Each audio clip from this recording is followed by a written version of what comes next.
dessa fogueira, não tá brincadeira não. Pode você chegar pra cá. Quem tiver aí pode estar vindo. Ok, quem é esse aí?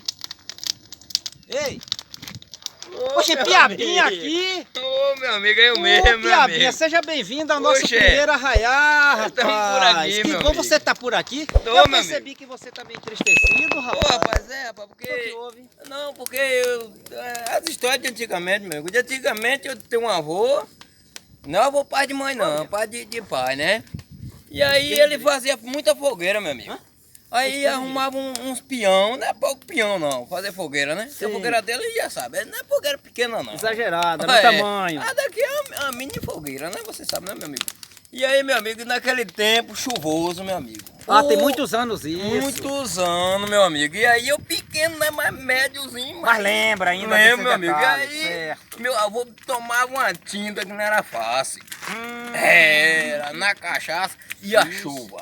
E a fogueirona no terreiro. E a cachaça de antigamente Era era forte. Meu Era rapaz. cana pura. Porque, meu amigo, Era. o cara tomava um dedo e já caía pé pra riba. Meu avô não, meu avô bebia 5, 6 litros de vez. Vixe, missão. Era um copo que ele tinha, 5, 6 litros. E aí um dia chuvoso, e aí meu avô, pra ir pra acender a fogueira mesmo. Ah, era muito difícil. Nessa época chovia demais. Pra botar fogo na fogueira. Rapaz, não era fácil não. Aí a cachaça daquele tempo As era- pessoas usavam muito gasolina, diesel. Era com né? achar, viu? E Porque o fazia os negócio era meio estupinhos pra difícil, poder colocar fogo. Sim. Né? E seu avô fez o quê? Ô, meu amigo, isso só. A cachaça de antigamente era igual álcool. Ele botou um pouco da porta, uns 5, 6 quilômetros da pra fogueira. E lá soprou. Oi. Foi pra cachaça, botou na boca e jogou pra fogueira, caiu na fogueira. De lá me arriscou o fósforo. A fogueira acendeu, meu amigo. Uma distância dessa. Olha, 5 a 6 quilômetros pra mais, viu, meu amigo? É o que eu tô pensando da casa, que no tempo de antigamente, As o povo casas fazia... não Era botava- distante. Com medo de tocar com fogo medo na de casa, botar- fazia a fogueira bem distante. botar fogo na casa e no terreno dele próprio e na vegetação pegar e queimar tudo, tá entendendo, meu amigo? Meu avô naquele tempo não é brincadeira não, meu amigo. Oxe, eu tô Mas lhe- conseguiu botar fogo na fogueira. Hoje, eu tô lhe dizendo, você tá desconfiando dessa palavra? Eu só falo Não, a verdade. Eu não, é o quê? Só a verdade, realidade verdadeira. Não, olha, eu só acredito, Piabinha, porque eu sei que você foi criado pelo seu avô.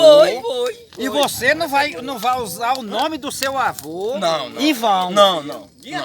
Mas meu avô... Então, eu acredito no que você está me Meu dizendo. avô, meu amigo, meu avô naquele tempo, quando bebia cachaça, ele jogava sua cachaça lá. Não tá vendo o trabalho que deu aqui? Fosse meu avô aí? De lá. É de lá acendia. Ah, acendia mesmo. Mas hoje Acendia. não tá nem chovendo, rapaz. Ah, hoje não. Não, e, naquela, hoje o tempo tá bom. e naquele tempo, meu amigo, chovia. E hoje não. Aí não mente não. Ô, meu amigo, eu falo a verdade, a realidade do fato, o que acontecia. Eu não vou aprovar porque tem muitos anos aí já, e nós não vai mudar o tempo. Vocês aí, olha, dão uma força aí, o Piabinha. Piabinha, suas histórias. E, olha, bote pra chover no like, se inscreva. Olha lá, dá essa força a nós aí.